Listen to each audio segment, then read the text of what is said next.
Sir Basava తారకంకి సంబంధించి భూమి పూజ చేశారు కదా, అవునండి. నిర్మాణాలు ఏమైనా వచ్చినాయా? ఎప్పటి నుంచి మొదలవబోతుంది? ఇండియా ట్రస్ట్ కార్యక్రమాలు ఇవన్నీ కూడా వస్తూ ఉన్నాయి, కొన్ని చారిటీ వర్క్స్ కూడా జరుగుతూ ఉన్నాయి అంటారు. ఏమైనా జరుగుతున్నాయి పనులు? అంటే ఇక్కడ ఒక చిన్న ఇది ఉందండి. మేము మొన్న బాబు గారిని కలిసినప్పుడు కూడా మేము ఈ విషయాలు కొంచెం మాట్లాడదాం అనుకున్నాం. సమయాభావం వల్ల కుదరలేదు. కానీ మేము ఎంపీ గారి దృష్టికి, ఎమ్మెల్యే గారి దృష్టికి, నారాయణ గారి దృష్టికి, కమిషనర్ గారి దృష్టికి కూడా తీసుకెళ్దాం అనుకుంటున్నాం.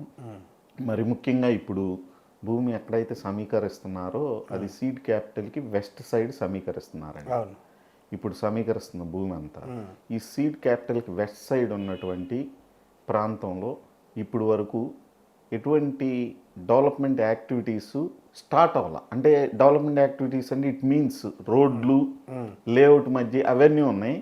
ప్రాజెక్ట్స్ స్టార్ట్ అవ్వాల. ఓకే. సీడ్ క్యాపిటల్కి వెస్ట్ సైడ్.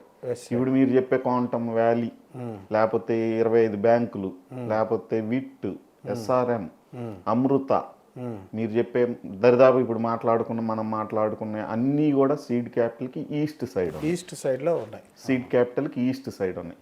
ఈ సీడ్ క్యాపిటల్కి వెస్ట్ సైడ్ ఈ బసవ తారకం హాస్పిటల్ ఉంది. శంకుస్థాపన అయితే జరిగింది, పనులు అయితే ప్రారంభం కాలేదు. అదేవిధంగా ఎల్వి ప్రసాద్ హాస్పిటల్కి కూడా కేటాయించారని మేము చూసాము. దానికి సంబంధించి కూడా ఏమీ స్టార్ట్ అవ్వలేదు. ఒక రకంగా చాలా మైనర్. అప్పటి ప్రభుత్వంలో బ్రహ్మకుమారిస్ అని ఓ బిల్డింగ్ కట్టారు. బ్రహ్మకుమారిస్ ఒక బిల్డింగ్ కట్టారు.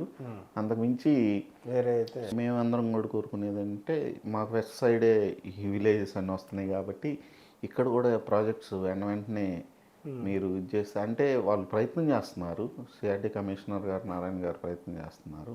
వారికి ఏంటంటే మన ఇష్టమే కాదు కదా, పూర్తిగా వచ్చేవారి ఇష్టం కూడా కొంత ఉంటుంది. దానివల్ల ఇబ్బందిగా ఉన్నట్టుంది అనుకుంటున్నాం మేము.